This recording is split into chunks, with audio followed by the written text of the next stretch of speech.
That's right, ladies and gentlemen. It is Commissioner Cooper, and it's playoff time. I know all of you either gotten here thankfully or got here really strongly, but either way, you're here now, and we're ready. We're here tonight to help get you ready. Brian Scott is in from the bringing you inside the medical tent, bringing you all kind of injury news. Of course, me and Justin are going to break down all Week 15 action. And then, of course, our main man, Mr. Andrew LeDuc himself, Mr. Mallard, is going to bring us some sophisticated starts for the evening.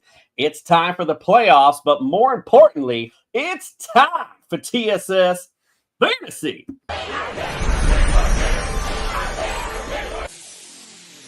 Yeah! Here we go! It's time for TSS Fantasy. It is Commissioner Cooper. I could do a whole 49ers show right now. Ready to rock out with my gavel out. Oh, yeah, baby. Don't sleep on my Patriots, you know. I think we're ready for football. Is that Joe Burrow with this wrist? I'm curious. I find you guilty of all charges. and although you consistent force in this He's developed some really great chemistry. DJ Chuck Bass. This guy has been doing it ever since coming off. I hope you like the way I pimped He's you out. made 4 targets in all 3 of his last Game for the touchdown this year. You know, the great thing about being a football player is you don't have to take a shower to go to work. There it is. What's up, everybody? Playoffs are here, and we are here to help bring that fantasy victory that you so desperately need this week. It's win or go home. Let's do it. Let's get those introductions started. Of course, well, there's only one I got to do. It's my main man, Justin Jesus Herrera. Welcome to the studio, sir. Oh, you're on mute. The mute button is getting me all year long. It's dominating me. It's becoming my LA Rams to 49ers at this point. But, you know, Commish, it really hit hard what you said, because when you said at the beginning, like, you're either dragging ass into the playoffs or you're getting there comfortably. I only got 2 teams that got there comfortably, and I feel like I've been dragging ass all season. Here's something for you. I don't know if you got this on your bingo card. I have a 6-8 last place playoff team for a dynasty that I have been dragging ass for about 3 years now, trying to build this thing up. Finally got some good players in place, and I'm looking at it and I'm going with that wide-eyed, glassy eye look and saying, I think I can go on a run. Because I'm excited, man. I didn't have any of my 49ers or Rams in that game, which unless you had Puka, you probably didn't have anybody. And I was looking at it and I was just like, man. I was looking at the next guy. I was like, man, I could go on a little bit of a run here. Like, it just gets you excited. Playoffs makes you feel a certain way, man. I mean, it doesn't matter if you come in 5-9 or 6-8. It's gonna make you feel a certain way. I'm happy to be enjoying that one. Yeah, that's a great point to bring up too. And just for those listening out there, you know, it's just like real football. You just need to get in. You never know what could happen if you get hot at the right time, as Justin alluded to, and you're bringing home some championship gold. We're going to help you get there tonight. Real quick, let's pay the bills. If you're watching on YouTube, do us a solid. Hit subscribe, hit like, comments, put that notification bell on. We appreciate you guys doing that. Little things stopping you from doing big things popping for us when you do. We appreciate you. Obviously, put your lineup questions in as well. Would definitely help you out with that. Also, if you're playing some daily fantasy, if you're out of the playoffs, got nothing else better to do, go to Underdog Fantasy. Use that promo code TSS. We'll double that deposit up to $100. You can't get better than that. And, of course, it's that time. So when you're looking for championship bling for your fantasy champion, look no further than Pro-Am belts. We got a comment in already from Zam Bam Zam. He's got post notification bell. God, thank you so much, Zam Bam. Appreciate you. And you know, and Zam Bam knows how to segue, because like first thing, thoughts on Cooper Kupp. We're gonna talk about that right now, actually, because we like always on Friday night, we'll start out with a little news.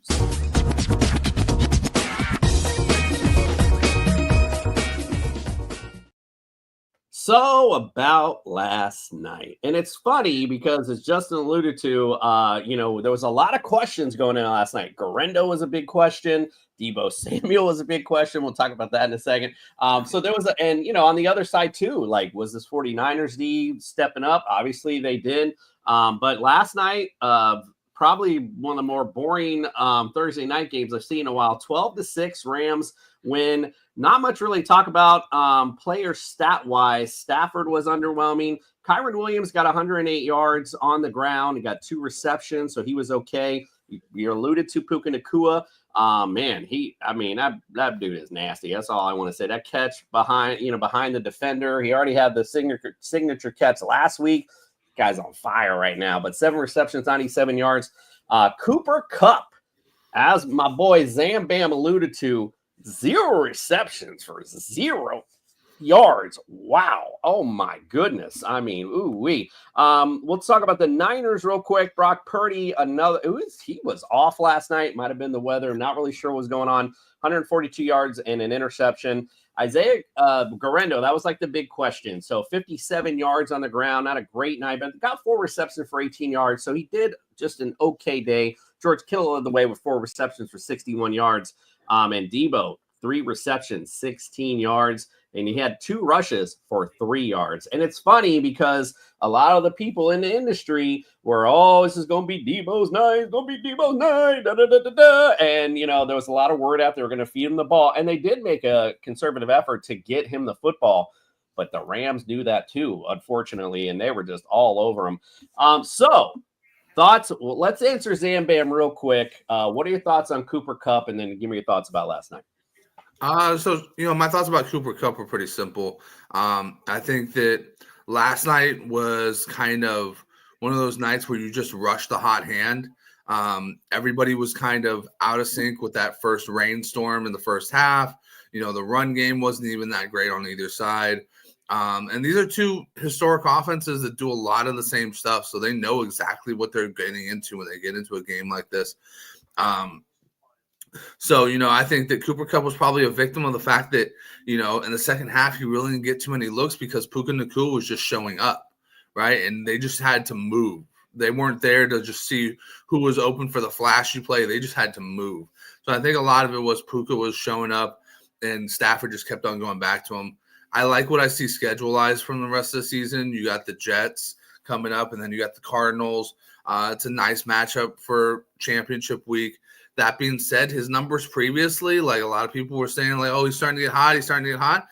He really wasn't starting to get hot to a point where you're like, you got to play him every single time. But he was starting to get, more reliable.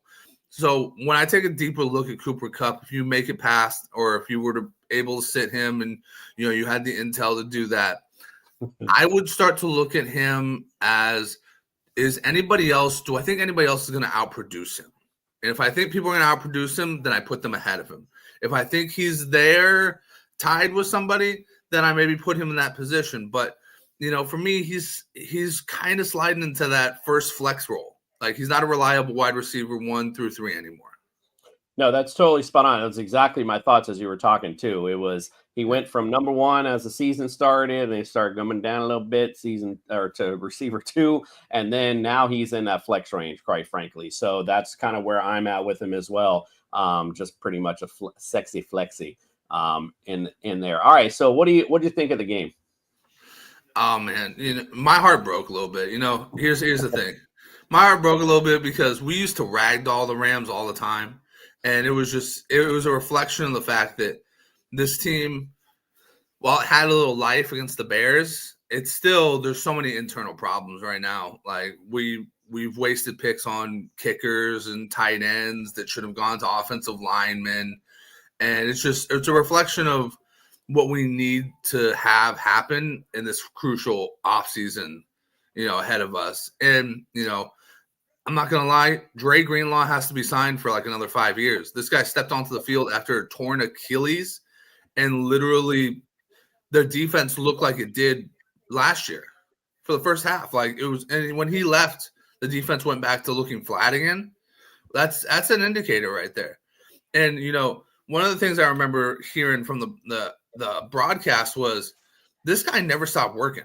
When he tore his ACL, when he got out and was able to like get into, any exercise whatsoever, he was in the pool like making sure everything he was doing was exercise. This guy took everything seriously. That's the type of guy you want on your team long term. That's the type of leader you want on your team long term. I think he's got to get worked out there. But, 49ers side, there was nothing really impressive. Brock Purdy lacked a lot of zip all night long. Isaac Guerrero, I think they gave up on him way too soon. I think they should have really stuck with what the Rams were doing with Kyron Williams and battering ramming him in that game. And then on the Rams side, while, to win, there really was nobody that was super spectacular. I like Kyron Williams because he's got that attitude about him. He's going to push the pile, but he wasn't special. Puka Nacua was very special, and Stafford multiple times should have been picked off. It's a Stafford game. Stafford does that. He's going to get you picked off at least once, and if he doesn't, it's because it's a rainy ball. But yeah, overall, I think that the 49ers have a lot to work on, and I think the Rams, a lot of people think they're a playoff team. I don't think they're even close to a playoff team. And if they are a playoff team, they're a one-and-done playoff team. Yeah, they both seemed a tad lackluster, but, again, I will say these were defenses that were good, and they didn't seem to be proving that all season. But, last night they looked pretty good. Could have been the weather conditions, could have played a factor in there. But either way, they both look like kind of mid-tier to low mid-tier teams. So I agree with you there. Zam, bam, zam. Got a question real quick before we get to inside the medical tent. He wants to know if we start Breece Hall or Isaiah Davis. And I just was looking it up while Justin was talking. Breece Hall did get a full practice in. So he looks like he's good to go for this one. And not to cut off you, Justin, but I mean, if Breece Hall's going, you're going him over Isaiah Davis, period. But what are your thoughts? Yeah, no, so that's kind of my thoughts right there.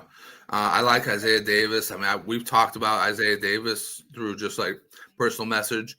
But if Breece Hall's playing, if Breece Hall's trying to play, you guarantee they're going to try and get him on the field for those valuable touches. So you got to kind of go with the guy who's the focal point of your offense over the guy who might be the third running back, depending on how Braylon Allen's feeling that day. Yeah, Isaiah Davis is a great – I would just say this. One last thing. Isaiah Davis is a great stash. Keep him because this week might be the last week we see Breece Hall. Yeah, could be. Isaiah Davis looked real good. Not like Braylon Allen didn't look really good in the beginning of the season too. So maybe it's the fresh legs. I don't know what it is, but I like Isaiah Davis for sure. All right. Well, Zam, bam, Zam, thank you so much. We appreciate you joining us and bringing your question. All right, let's go. We got some injuries to talk about. Time to go inside the medical tent. This one had to be recorded, sadly, so it's not live. So if you have any injury questions, we'll have to answer them afterwards. All right, here we go. Let's go inside the medical tent. A.J. Dillon just went into the medical tent a moment ago. The doctor is in now. Hey guys, Brian Scott of the Injured List podcast here with your Friday night TSS breakdown. Let's get started. Justin Herbert dealing with an ankle and a leg contusion. By the way, the ankle sprain is on the opposite side where he dealt with an ankle issue earlier this season, so that's good news. He did miss practice on Wednesday, was held out of practice because they didn't think he could be at 100%, but sounds like he's going to be good to go after returning to practice on Thursday, so we should see him suit up this weekend. Aiden O'Connell, he's dealing with a knee bone bruise in the left knee, which he suffered in a late third quarter this past weekend. If serious enough, bone bruises can take multiple weeks to heal. Good news is he has a Monday Night Football game this weekend, so that gives him an extra day to recover, but it's not looking good at this junction. Derek Carr, he's dealing with a hand and a concussion. He's not yet been ruled out this week, even though he did not practice on Thursday. He's got a hand fracture on his non-throwing hand and the concussion, of course, but we really do not know which injury is keeping him sidelined. Given the fact that they have not ruled him out yet, I think it's the concussion that's actually the thing holding him back. At the running back position, we've got Kenneth Walker dealing with a calf issue. He did not practice on Wednesday because of this calf, which now apparently does not involve the ankle. He didn't play this past weekend, and his availability this weekend is still in doubt. It sounds like they're doing some additional testing to see the severity of this calf issue. Meanwhile, Breece Hall is dealing with left knee soreness, and unfortunately it is, as I suspected, that surgically reconstructed knee from 2022, and that has been confirmed in various reports. He did not practice Wednesday or Thursday, so it's not looking good for him moving forward with the rest of the season here. Bucky Irving has been dealing with a back issue. He did play last week, but had to be removed early due to tightness. It sounds like this could very easily happen again this week, so he's going to probably carry a questionable tag. Even if he does play, this could sneak up on him again this weekend. Raheem Mostert, he's been a usual on the injured list here, this time dealing with a hip issue. He's limited in practice for the second straight day on Thursday, but there is optimism that he will be available this weekend. If history tells us anything with Mostert, it's that you never know what you'll get with him coming back from an injury, as it seems like another injury is right around the corner. That's just the truth. Roschon Johnson is dealing with concussion and remains in protocol and has struggled getting back on the field. He did not practice Thursday. This is not a good forecast, as the team also just signed Royce Freeman, a running back, to their practice squad, which tells us anything that Johnson's not coming back anytime soon. Unfortunately, Jonathan Brooks is out for the remainder of the year with that ACL re-injury. This is devastating news, as this is the same ACL he had reconstructed 13 months ago. The problem is we're not going to see him possibly all next year either. And this is major implications for the rest of his career. There's only a few reasons why this could happen. A lot of times it does come down to surgical error in the form of improper technique or graft choice. We don't know all the details, we won't speculate, but that's typically why this occurs at this stage of the game on a non-contact, innocent-looking play where he pivoted on his first handoff. So that's really terrible. DeAndre Swift is back in the injury list with a new groin injury, and he did not practice today, Thursday. He did return this past weekend from a quad injury that he was dealing with, and was not very impactful.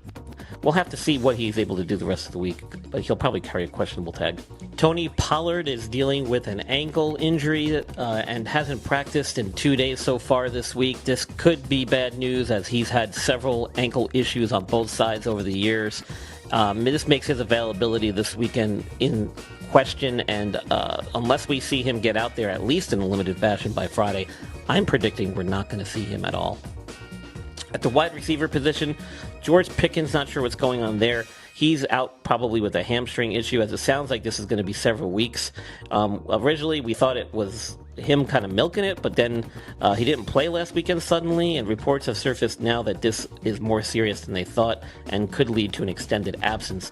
Ladd McConkey's been dealing with a shoulder and knee issue, and he's carrying a questionable tag. He had 3 limited practices last week before sitting out their game. He's now practiced in a limited fashion 2 days this week already, but unless he gets a full session in on Friday, it could be another week of rest. Chris Olave is out with a concussion. It sounds like this was the first week that he could be eligible to come off IR, but they're not quite ready to pull the trigger yet. We'll have to see whether or not he can get on the field and do anything next week. Josh Downs coming back from a shoulder injury, and head coach Shane Steichen said that he didn't sound too confident that Downs was going to be ready to return after their Week 14 bye, but he did come back to a limited practice session, so I think we're actually going to see him. Cedric Tillman is dealing with concussion. He got 2 limited sessions so far this week. He missed the team's last 2 games. Took a big step in the right direction. If he can get a full session in before the weekend, he could be cleared to go. Romeo Doubs dealing with a concussion. He remains in concussion protocol, but did get through a full practice session on Wednesday, which is a huge step again in the right direction. Rashad Bateman dealing with the knee. After injuring this knee prior to the bye week, he was back at practice Wednesday, got in a full session, says he's ready to go. Keon Coleman, it sounds like we might finally see him back from this wrist injury, which has kept him out since week 9. He's got 2 full practices under his belt this week, and we should see him finally make a return. Mike Evans was idle for yet another practice due to a hamstring issue, and this, folks, should come as no surprise, as he's an aging veteran with hamstring issues throughout his career. I do not see this again changing anytime soon. His availability will always be in question, but I think he'll suit up and play each week, assuming they baby this thing to the finish line here. CD Lamb continues to practice and play through a shoulder AC joint sprain, but it hasn't really affected his availability and performance. I think we're going to see him do limited practices the remainder of the season here as he continues to suit up. If there is anything that needs to be done surgically for this, which is highly unlikely, it'll wait till the season is over, but it sounds like despite this injury, he's been able to be successful and play through it, which I expect to continue. Meanwhile, David Njoku at the tight end positions finds himself back on the injured list. Earlier this year, he had a high ankle injury. Now he's dealing with a hamstring issue and will likely miss this weekend's matchup. He hasn't practiced yet as of Thursday this week. Will Dissly, dealing with a knee and a shoulder injury, reportedly will be missing several weeks because of the shoulder, but will not have to go on IR. Apparently, he also injured his knee, but that's not what they're reporting as the injury that's keeping him sidelined. He hasn't practiced yet this week. And then Dalton Kincaid got in full practices on Wednesday and Thursday after a 4-week rest period, which is exactly what fantasy owners wanted to hear, in hopes that Kincaid will be suiting up this weekend, which it sounds like he will. Stay tuned for more injury updates with Brian Scott, that's me, at the Injured List Podcast. Dr. Michael Hutchison has harnessed the latest in neuromuscular dentistry and impact technology to develop a mouthguard that does more than protect. It enhances. NeuroGuard Plus isn't just a mouthguard. By focusing on the jaw's physiological position, it provides an added layer of neuroprotection, significantly reducing the risk of sports-related neurological injuries. All athletes should be using a custom mouthguard designed to their bite position. NeuroGuard Plus was created as a means to maintain your physiological jaw position regardless of your bite. The appliance is designed to optimize your upper-lower jaw relationship to improve your strength, your balance, your oxygen intake, and drastically lower your chance of a concussion. Independent studies have shown that the NeuroGuard Plus will provide you with improvement to both upper and lower body strength. The same improvements were not present with a common mouthguard. Over 6,500 athletes have used the NeuroGuard Plus. Dr. Hutchison is happy to say that the amount of diagnosed concussions is 0.2%. The NeuroGuard Plus offers athletes, coaches, and parents an advantage to keep their players safe on the field. If you or your child actively participates in athletics, they need to be protected from the dangers of repetitive head trauma. Get your NeuroGuard Plus mouthguard today. Click on the link and use code ILPSports for 10% discount on your purchase.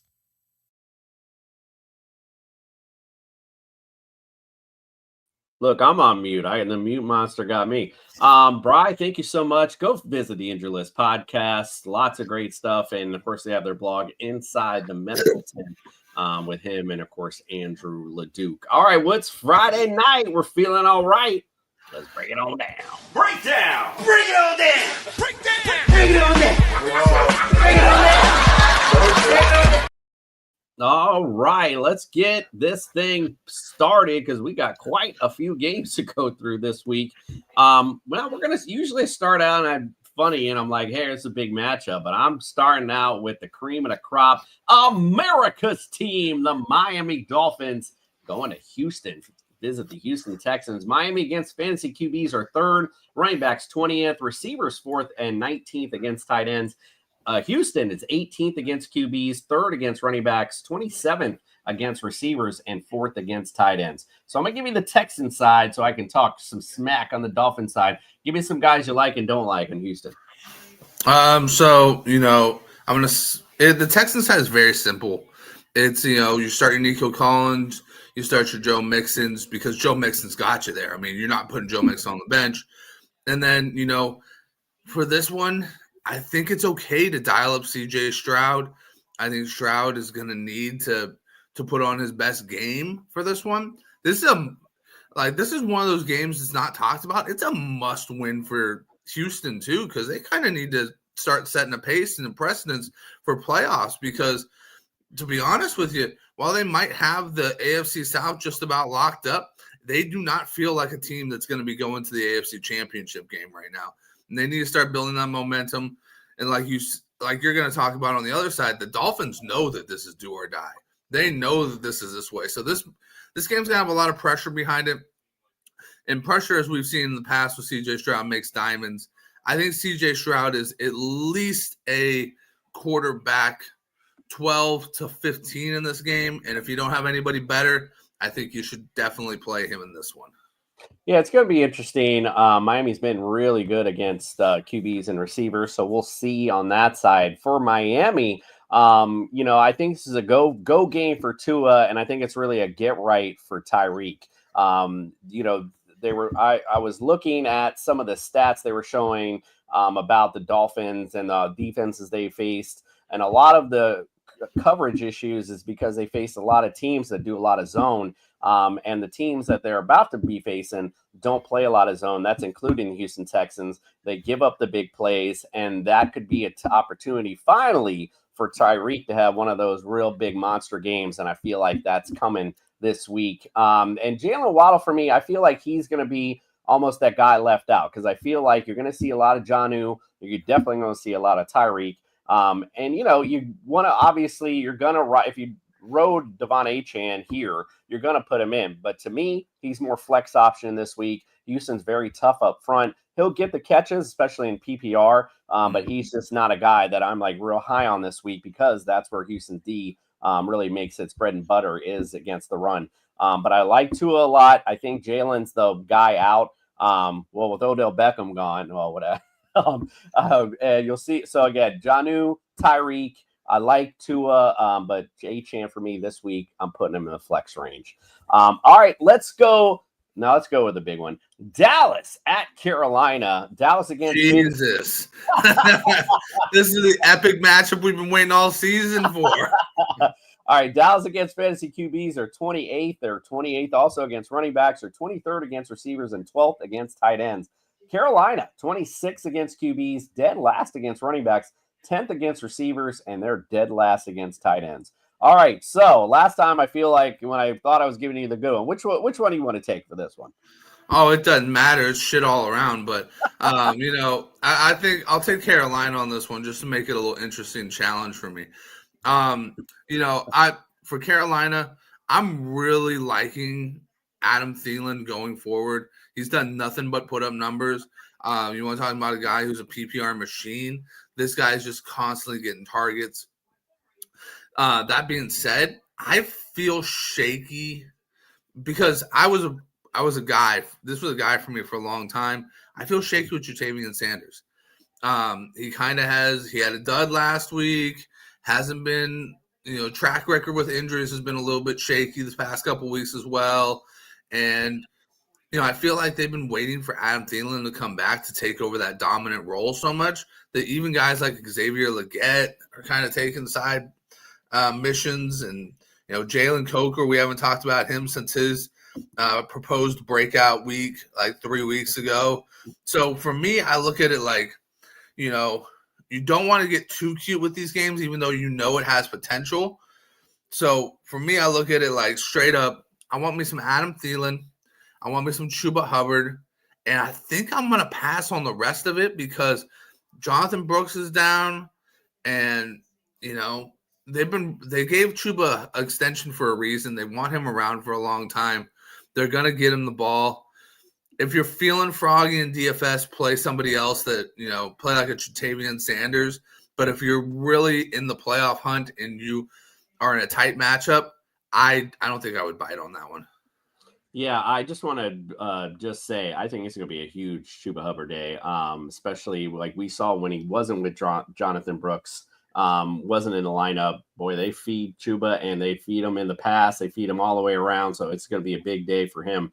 Cowboys-wise, same thing with the run game. Love Rico Dowdle in this matchup. Obviously, Carolina being dead last against running backs got a little bit to do with that. But also, they've been feeding him a lot more, going to show they should have put him in the lineup in the first place. I don't know what they were doing with Zeke, quite frankly, but maybe like a nostalgic thing. I don't know what was going on. But Rico's obviously showing that he's an NFL starting running back.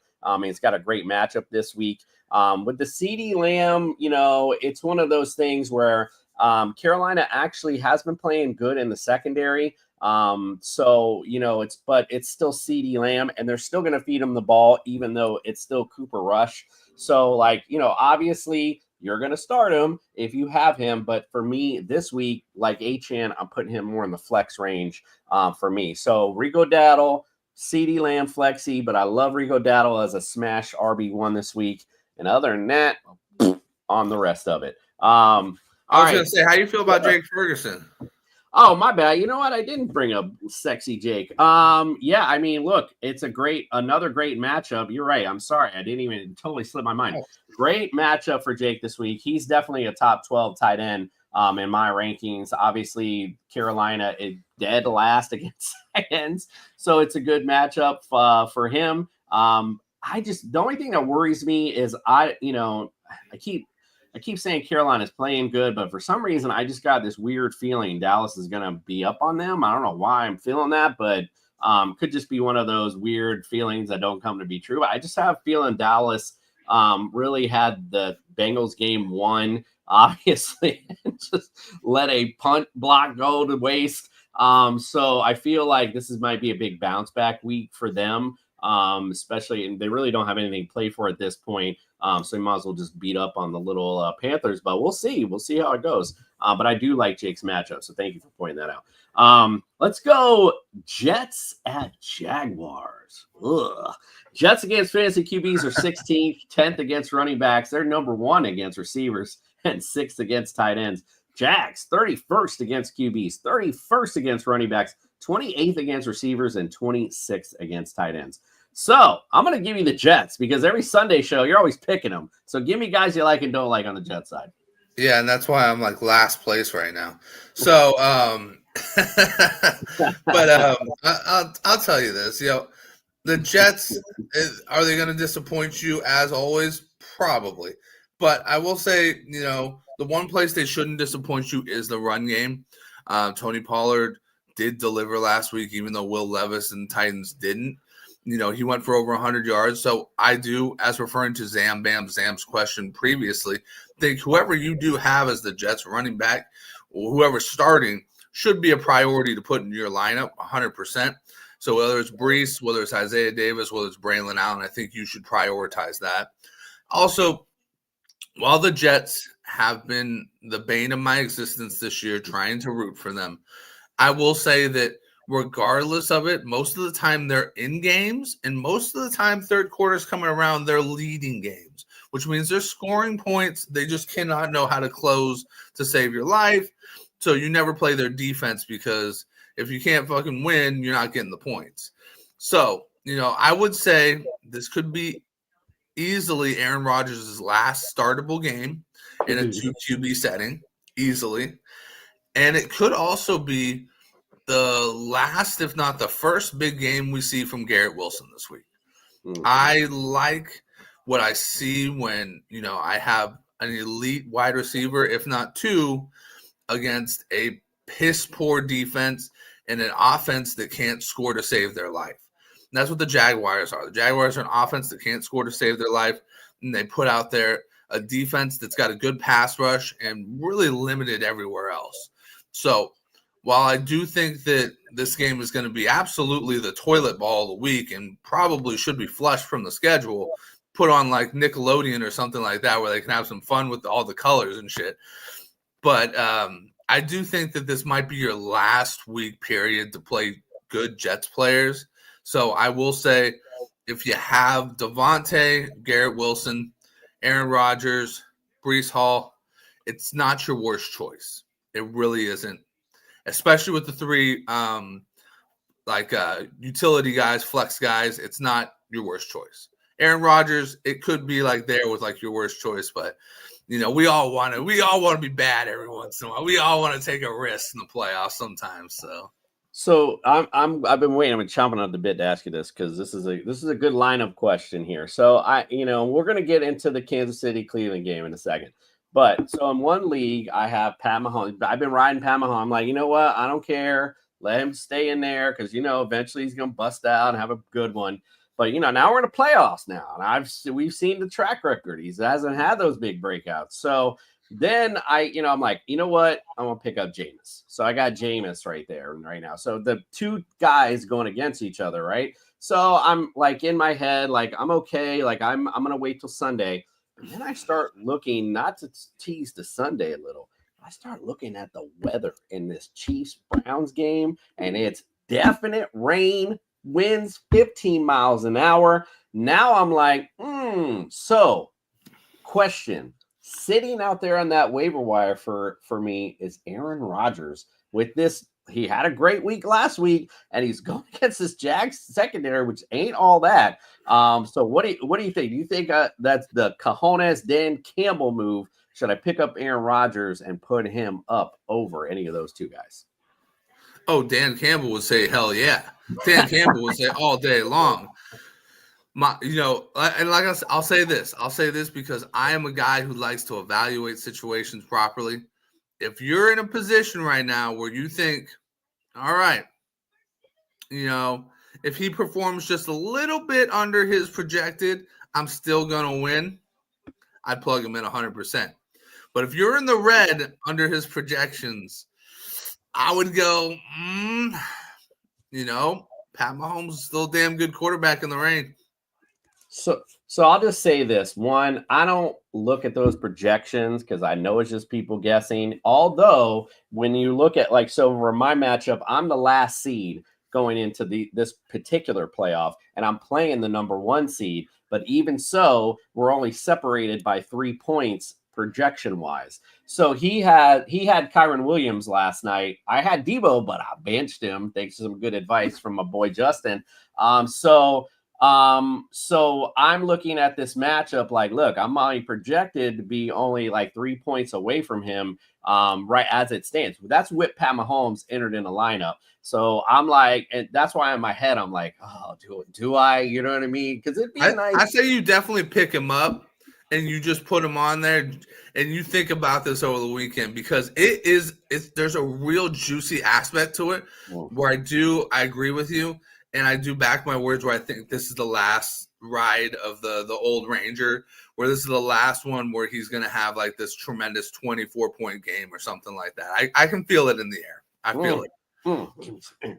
Might just do it. All right.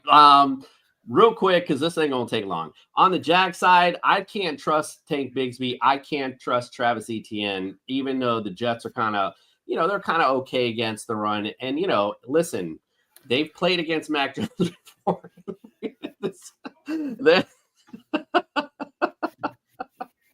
This Jets, the secondary is good. Sauce Gardner actually is a go this week, by the way.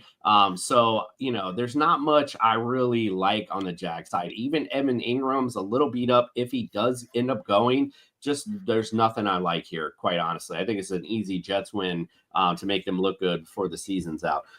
Quite frankly. Do you got anyone on the Jag side before is it just me thinking this?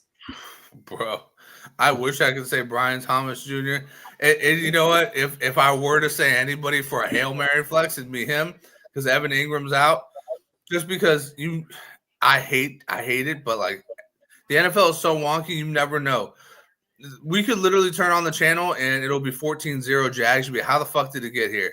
And you'll look at the scoreboard and you'll see Brian Thomas Jr. had a 60-yard touchdown or something like that. That's the only one I can see. That's the only one I can go in my head and go oh, yeah, that's logical.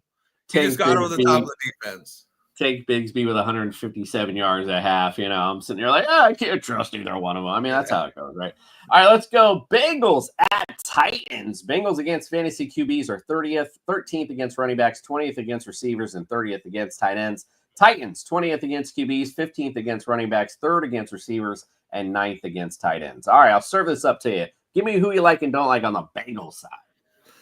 I got a question for you real quick. Yeah. When's the last time we've seen Jerry Rice, Joe Montana combination that only wins 5 games? Oh, they're the opposite of the Chiefs this year. Could have. There's a lot of close games. I've seen them all, including against the Chiefs, where they should have won. Mistakes were made. I'm shocked. It was almost like watching that Cowboys-Bengals game last week. It was like the two teams that just don't want to win. And that's just even how it ended, quite frankly. So, that's just nuts to me. I don't know what it is, but some teams know how to win and just some teams don't. And this year, it's definitely the Bengals that don't know how to do it. Oh, 100%. It's disgusting to see how many fantasy points these two put up together, knowing that it's not even Burrow's been interception prone. He only has 6 interceptions to 33 touchdowns. It's not like Chase has dropped a bunch of passes. Dude has 17 touchdowns. These guys are going literally insane and could very easily break records this year because they're not going to be playing for much else but the records and their new contracts. So, just now that I put out the obvious, you're not benching Joe Burrow or Jamar Chase ever. And as far as this whole entire offense goes, I want every bit of it. I want the Chase Browns. I want the T. Higgins. If you're in a real bad pinch, like say you had Evan Ingram and Dallas Goedert and you freaking thought Theo Johnson was going to be something and you're just in tight end hell, go out there and take a shot on Mike Gesicki. He might score a touchdown in this game. This Bengals offense has the potential to go absolutely nuclear against the Titans, and I am here for every second of it.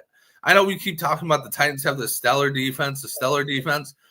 This stellar defense couldn't keep the Jaguars from scoring 10 points with a absolutely abysmal team presented in front of them. So I think you're playing maybe the highest scoring team that's not going to make the playoffs, period. And you're going to tell me that you're going to score, you're going to keep them to 10 points? No. You might keep everybody else you might keep Mike Gesicki to fantasy points 10, but you might not going to keep them under any type of blanket. That's for sure. For sure. I think this is a full week, so I don't know I don't know maybe injury wise. I don't know. Just Gesicki's not. The Titans, not for nothing. I keep saying it all year, man. They're okay in the secondary. That's like the one place that they're okay in. So I feel like there's a lot of teams that were okay in the secondary that Jamar Chase just said, yeah, let's see about that. No. I'm not saying Jamar. I was saying Gesicki. That definitely no. I feel you on Jamar, man. I mean, there's just no stopping. He's definitely, I think, this year by far been the number one receiver, quite frankly. Although Puka Nacua could definitely make a case for it with all the highlight catches he makes. All right, get me on a tangent. But I was just the Gesicki fan. I'm just like, I don't know about this week with him. But on the Titans side, we know Pollard is possibly out. So, Tajay Spears, I mean, every time he's even had that number one spot, it really just doesn't amount to a whole lot. That's where kind of the Bengals D is just kind of meh, but it's pretty good in the front seven. So just not somebody I'm excited for. I can see a Will Levis having a okay day, and it's only because I feel like, as you were saying, this offense for the Bengals going to get off early. And I can see the Titans having to throw themselves back into this. So I could see Ridley having an okay day, and you'll definitely see Westbrook Akine in the damn end zone this week. So I could see them, Will Levis having an okay day. He's not somebody like I'd bench. I wouldn't have that Pat Mahomes conversation with Will Levis, but I think he might have a decent day if you're having injuries or something like that. But I think Calvin Ridley's a good play this week, and you can't, and Chig's the other guy. That was my whole, this is when the gummies are kicking in, because I had a whole thought and I totally forgot it. That's what I was going to segue to, is I don't know about Gesicki, but I like Chig this week. I feel like could be a big Chig week because Bengals are like a tight end dream when you play against the Cincinnati Bengals. So I think Chig is set for a good day this week too. He could be somebody you stream. See, there we go. All right, let's go to the next one. Ravens at Giants. Ravens are 29th against QBs, 9th against running backs, 30th against receivers, and 23rd against tight ends. On the Giants side, this is kind of like surprising the way the Giants, but I was 17th against QBs and they're 27th against run, but they're 7th against receivers and 2nd against tight ends. The Giants, maybe that's because people are getting up on them and just running. I don't really know because that's just kind of a crazy stat, but they've been good all season long. I know against tight ends is something that has been, but give me guys you like and don't like. I'm not going to set you up too bad. Give me the Ravens side. Tell me who you like and don't like. Oh, no, I would have loved you to set me up with the Giants. Oh, go ahead. Give me the Giants. Yeah. Malik Neighbors and Tyron Tracy all day long. Book it. You're done. Everything else.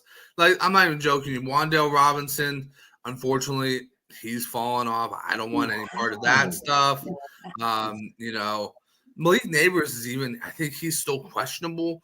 I think he's practicing, but I think he's still questionable. So you got to kind of like go, all right, he's talented, and yes, he's going to get those chances with the game, kind of funneling away. But I don't want any part of Tommy Cutlets, Devin Singletary, catch me with that fade. Daniel Bellinger, no, not today. So, you got to keep it real simple. I know Tyron Tracy. I know the Ravens have been really good against the run, but I think he's going to make more of his money as a receiver in this one. I think Tommy Cutlet's going to recognize right away he's a baller, and he's going to try and get him 5 to 6 passes out of the gate. Just start peppering this guy, try and get some openings. And, as the game fades to black, there's going to be opportunities for these guys to score. There's going to be opportunities for these guys to pull off some big run. And it's going to pad the stats, and it's going to look bad, and everybody's going to go, well, it doesn't mean much. But then when you look at your fantasy score, you're going to go, 15 points? All right, I'm cool with that. Indeed. Listen, this ain't going to take long for me either. Lamar, and you definitely go Derrick Henry, because, it's Derrick Henry, and it's a good matchup. So, wow. He'd probably be one of the close 1-2 of RBs this week.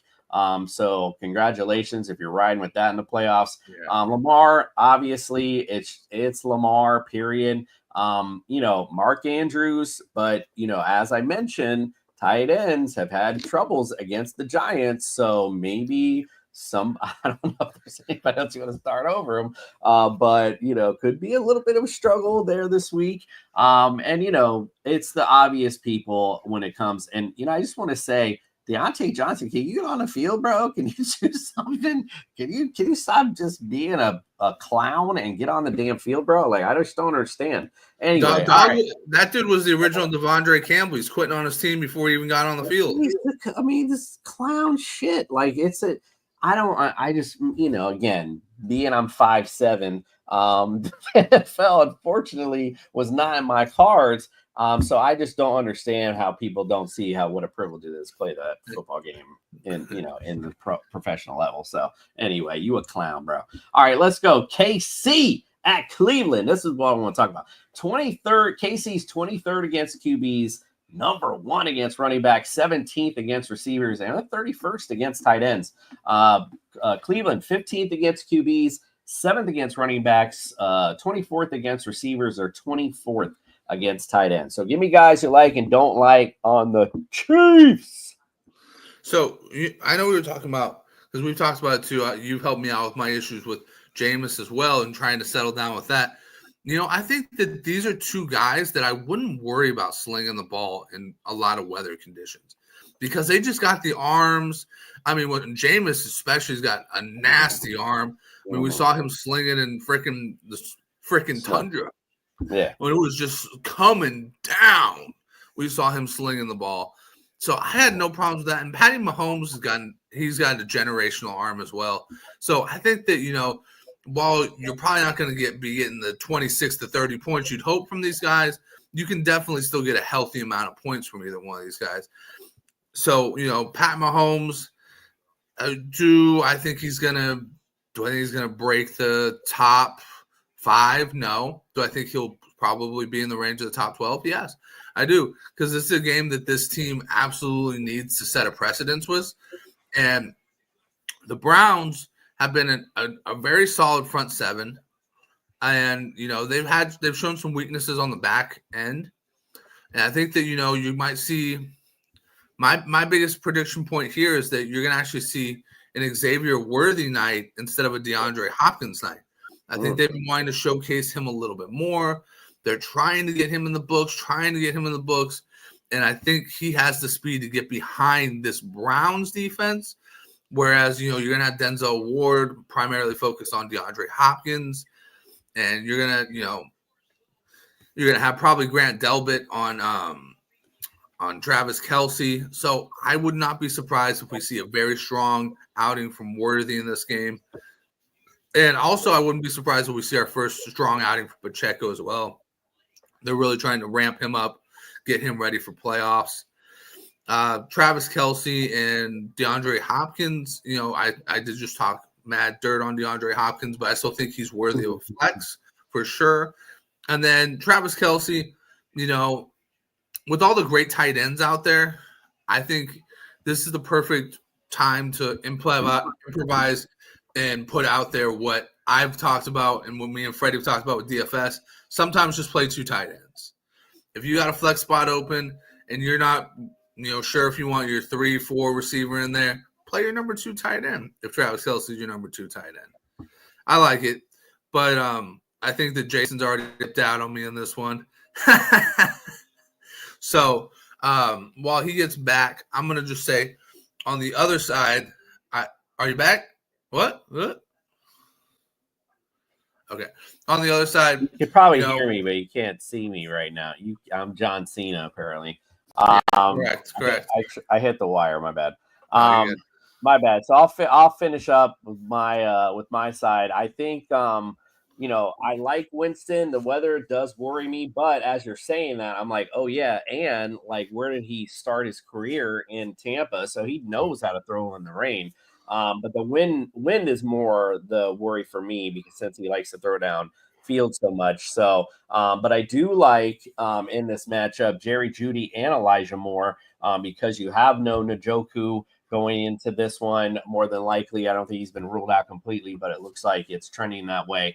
And obviously, and Cedric Tillman also being out. So you got to like those 2 receivers in a game where you know Cleveland's going to have to throw to stay in it with them. I don't like Nick Chubb, definitely fading him with Jerome Ford eating into his carries also. And it's a really tough matchup. Chiefs are great against the run.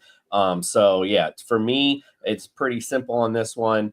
Jameis, like I said, I'm just like, ooh, he could. There's possibility he could give you big time points. Possibility though, he could give you a big time dud too.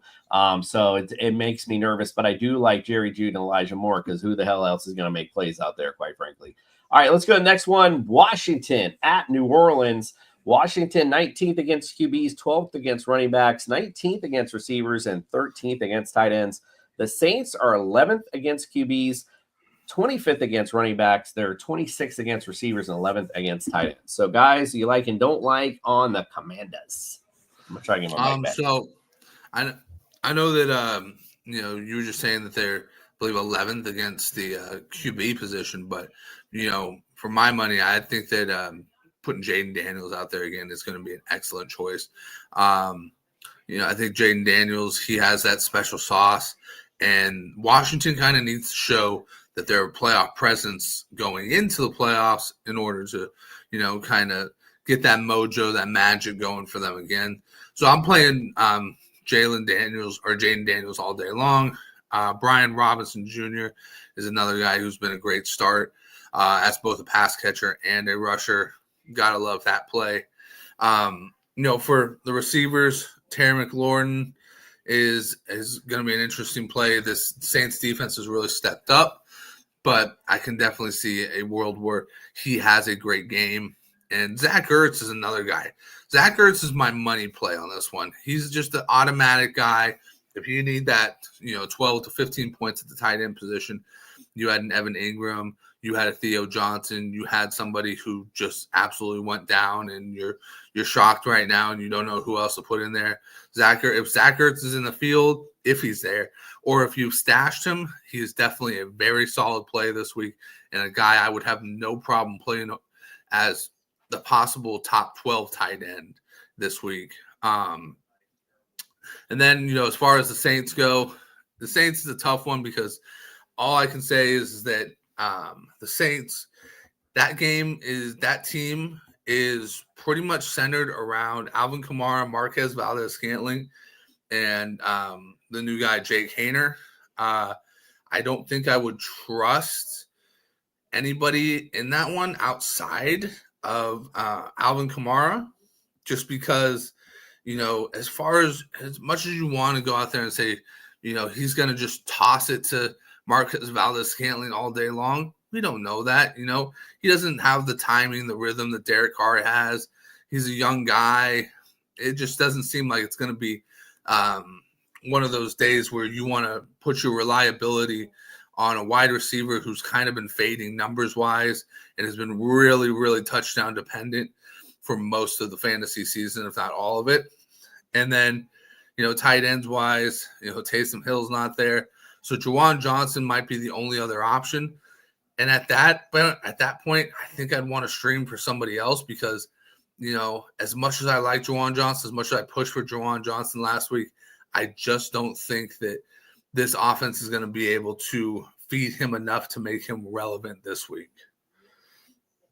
So until Jason gets back, I'm going to take over for the next game, and we're going to call the next game the Bucks at the Chargers, a great matchup of two playoff hopeful teams. They're starting to get hot. On the Chargers side, I'm really intrigued with Justin Herbert. It's coming out that he has been cleared. He's healthy. He's practiced. He's ready to go, especially going into this game against the Bucks, which we've been talking about all season long. The defense is just trash all around. It's QB to tight end. This defense is just trash. Bottom dwellers. So, I got to love the chances that this could be a Justin Herbert big week, especially after last week's game against the Chiefs. I think that he really has the ability to connect with Ladd McConkey and make this one of those weeks that makes you really, fist bump and go, yeah, I like seeing that Chargers offense. I like seeing what's going on there. So if I have either one of those guys, I am putting them directly in the starting lineup. Gus Edwards is a finicky one. He's more of like a third running back, first flex. I'm not trusting my number 4 wide receiver guy to put in there. I just want somebody who's going to be rock solid. That's when I put Gus Edwards in. And then Stone Smart. We were just talking about tight ends. Obviously, I was just talking about tight ends. Stone Smart is a guy I might think about playing. Whether you like it or not, whether it's been Will Dissly, whether it's been Stone Smart, this defense feeds the tight end position, and they seem to have found a little gem there with Stone Smart. So I really do think we could be looking at somebody that you could easily put into the position. Oh, look who's back. Yay. So I took over for a second. I was talking about the Bucks and the Chargers game. So nice. I just went through the Chargers. If you want to go through the Bucks, kind of give us an eval on that. Yeah. Well, you're definitely going to go Baker Mayfield, obviously. I think, but he could struggle a little bit in this. Chargers got a good defense. Obviously, if Mike Evans, I know he's got some issues. If he's a go, Baker, it's an easy Baker Mayfield start. If Mike is out, I'm not so really hot on Baker, quite frankly. I mean, he's been a great play all year long, but I think, the Chargers defense is really good. So could see some struggles there. Bucky Irving, obviously he's been going through some injury stuff as well. So, I'm not so hyped up on the Bucks in this matchup. I respect the Chargers defense, quite frankly. So basically where I'm at is Baker's at a mid-tier for me. And Mike, and it really just depends if Mike Evans go. I like Kate Otten, maybe, but you're going to put him in. But other than that, I don't know. I'm not really hot on the Bucks. What do you think? Yeah, I mean, I kind of have a lot of sentiments as you do. I think that this game has a really strong potential to showcase the passing game for both sides. And I think that, Mike Evans, I think Kate Otten's a tremendous pick this week with all of our tight end problems. I was just talking about putting Stone Smart for the Chargers because Will Dissly was going to be out. But if you got Kate Otten, I think that's a phenomenal option to have this week. But yeah, I think everything else you said was pretty spot on. I think this is going to be a very interesting game between two playoff teams. Yeah, I mean, the Bucks are, I doubted them a few times, and they've come out and, Baker, he's the real deal, man. So, again, but it's a tough matchup in LA too, at that, going to the East Coast, going to the West Coast. So a little bit of a struggle there also. So, that's how I'm feeling. All right, let's go. I don't know if you talked about the Battle of Pennsylvania, Pittsburgh at Philly. Not yet. Pittsburgh, numero uno against QBs, or 10th against running backs, 6th against receivers, and 20th against tight ends. The Eagles, 6th against QBs, 5th against running backs, 5th against receivers, and 8th against tight ends. So What say you for the Steelers side of the ball? Yeah, I think this is going to be a good game for the Steelers side of the ball.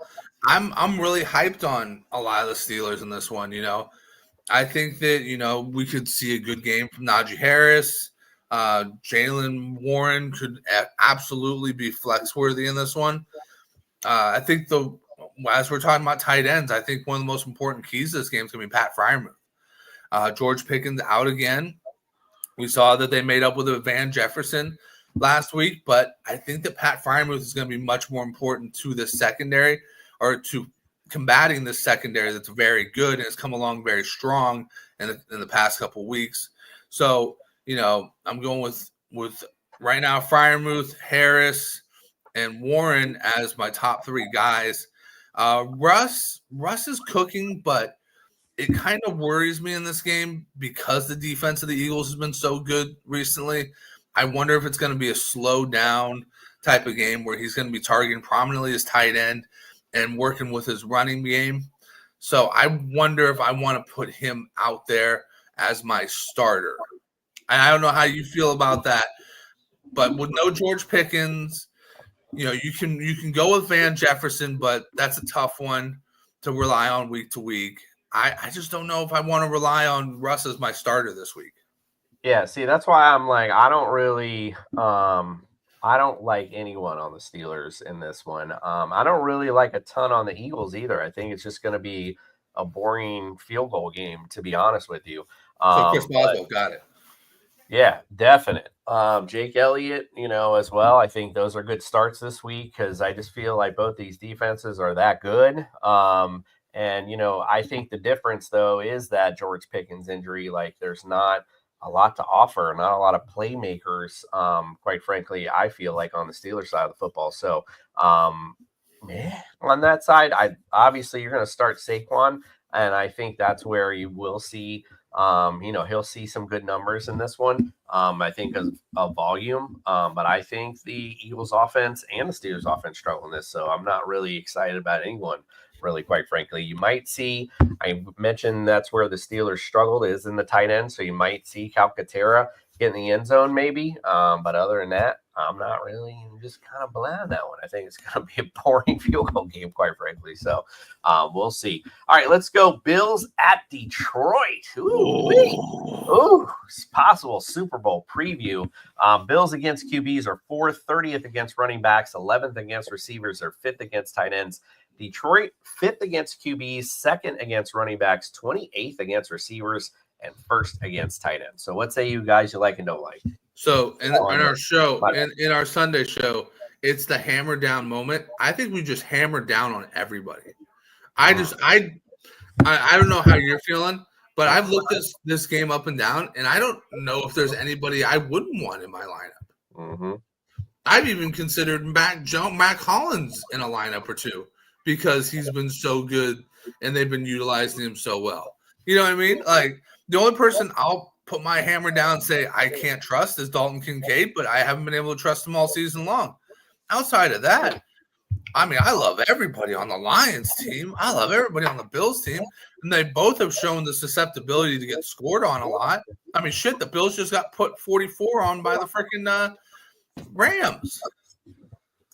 Yeah, I think I agree with you. Put the hammer down on everyone in this. The only person I'm not really putting the hammer down on is James Cook. I think Detroit's front seven's like a little too good, quite frankly. So he's the only guy, but I feel like it's going to be one of those Josh Allen.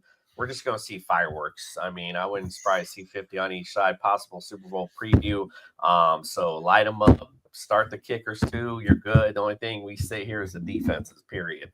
All right, let's go. Colts at the Broncos. Colts against QBs are 21st, 29th against running backs, 16th against receivers, and 28th against tight ends.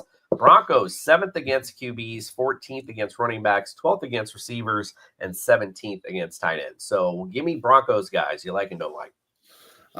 Broncos guys I like and I don't like. I like Bo Nix, Cortland Sutton, and Joe. Well, if I wish I had clarity on that one. So I'll probably say no to the running back position just because Javonte, Estime, you giving me what I want to say. I don't know what I want to do with that one because it's a tough one.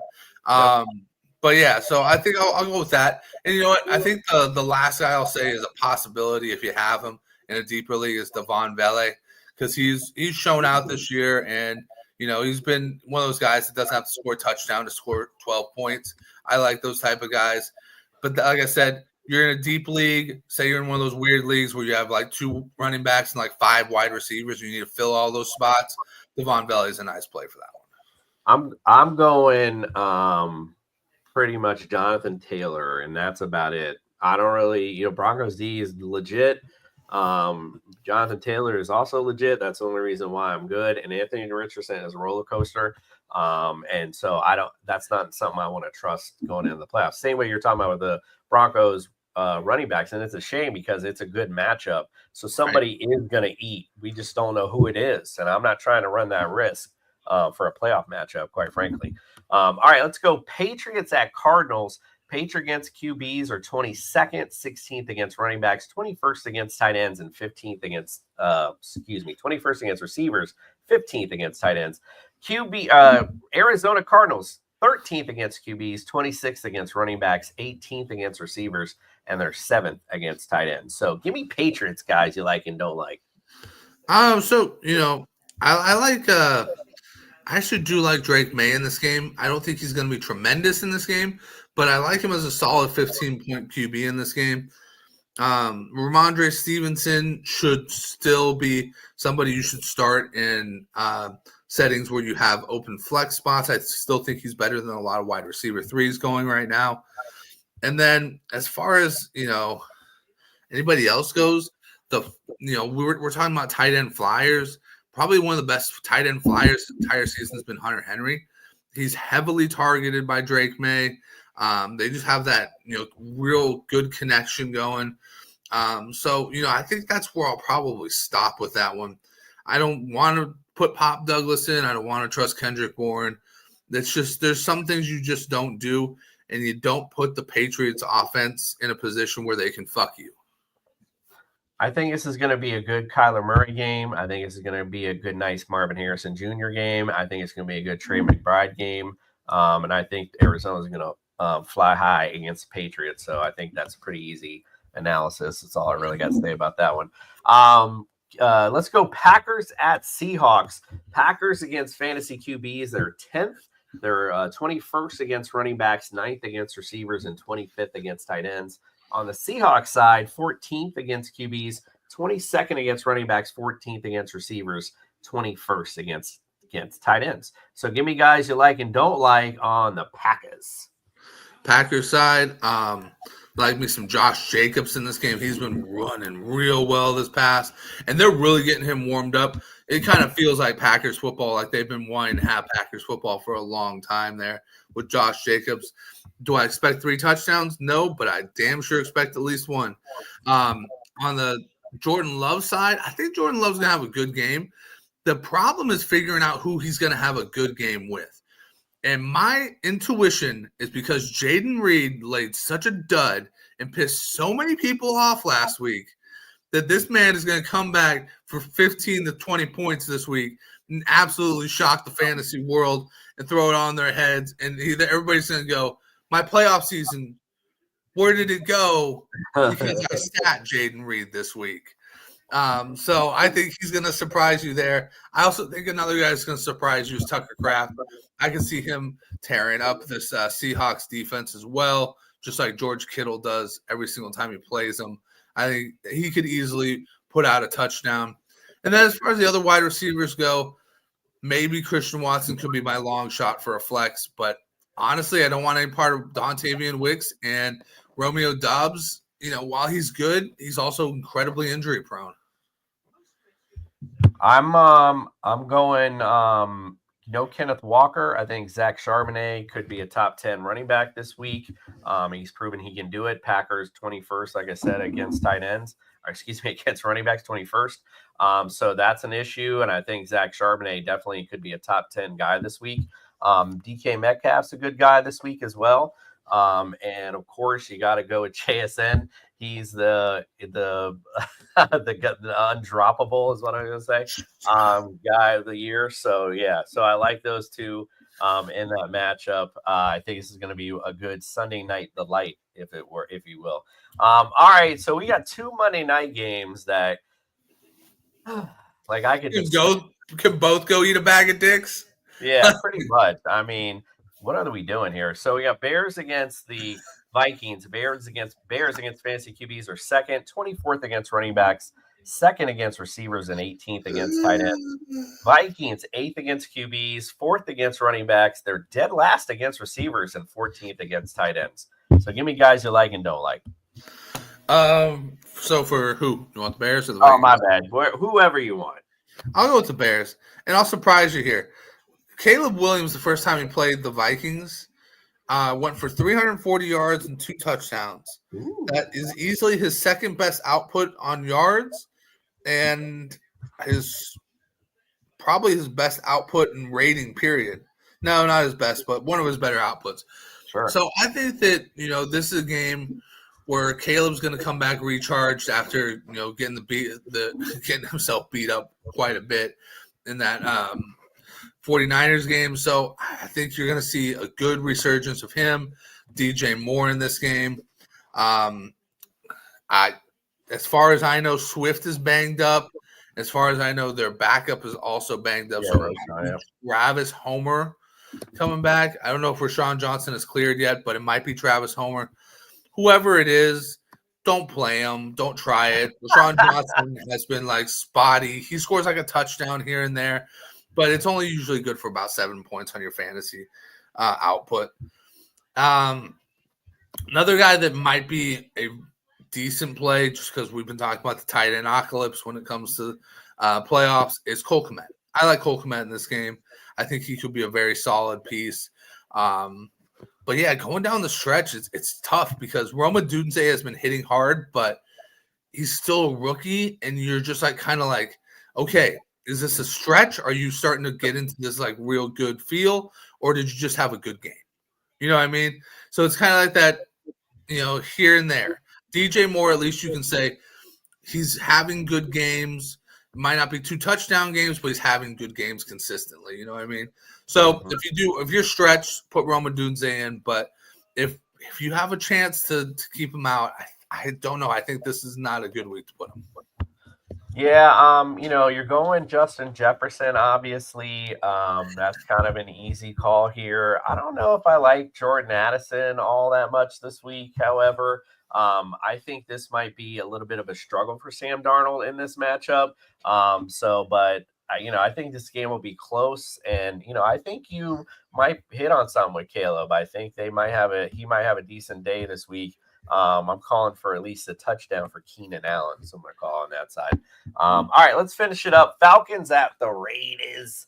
Falcons against fantasy QBs are 25th, 8th against running backs, 31st against receivers, and 16th against tight end. The Raiders, 27th against QBs, 19th against running backs, 15th against receivers, and 29th against tight ends. So guys you like and don't like on the Raiders.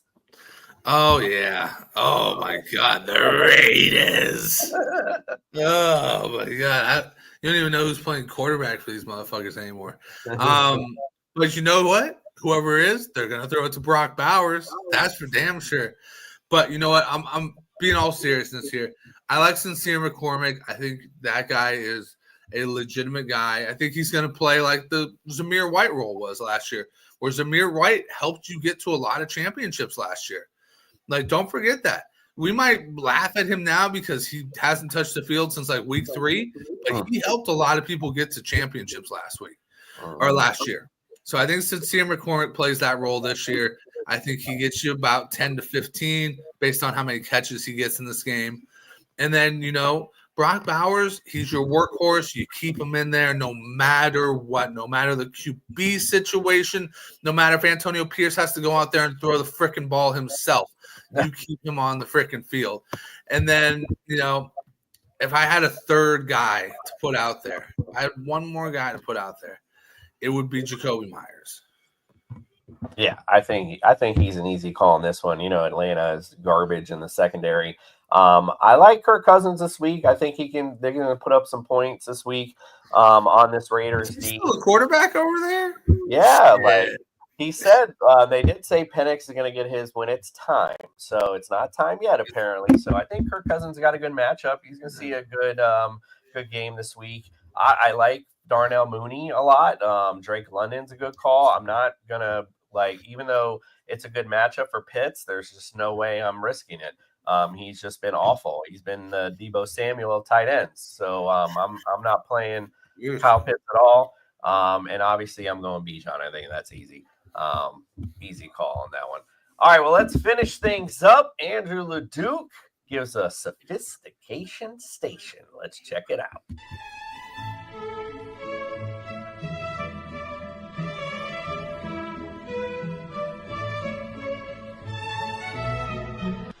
Welcome to Sophistication Station, guys. I'm Andrew LeDuc, a.k.a. Mr. Mallard, and the classy starts to get you into your first playoff matchup week, if you're lucky enough to make it. Here's three guys I think are going to be great starts. Let's start with Justin Herbert at the quarterback position. Justin Herbert is healthy. He got the green light today at practice off the injury report. Great matchup. I think he's going to have a good day with big numbers compared to the rest of the quarterbacks. So Justin Herbert is a guy that you want to start. And then a receiver, Terry McLaurin, coming off the bye week, had a little bit of a rest. I think that Washington offense is going to find its groove again on the back of Terry McLaurin and Jaden Daniels. So Terry McLaurin blast off to help you get that first round win in the playoffs. Then last but not least, David Montgomery with another monster matchup in a game that should have a lot of points against the Bills. I think he will find the end zone at least once. It wouldn't shock me if it's twice. So David Montgomery, Terry McLaurin, Justin Herbert. Stay classy, my friends. Damn, that's a cold-ass honky. If he were to punch you in the face, you would have to fight off the strong urge to thank him. Thank you, Andrew LeDuc, for your sophisticated starts of the week. And don't forget to wake up with us on Sunday, 8 a.m. We got all your great, we're going to go over picks. We're going to give you some great betting lines. We got our ultimate DFS lineups. We got everything, some fantasy friends to help you get your lineup set and, of course, win you some money. So check us out on Sunday at 8 a.m. All right, guys. Well, we appreciate you. And like I said, appreciate all the comments, likes, follows, all that good stuff.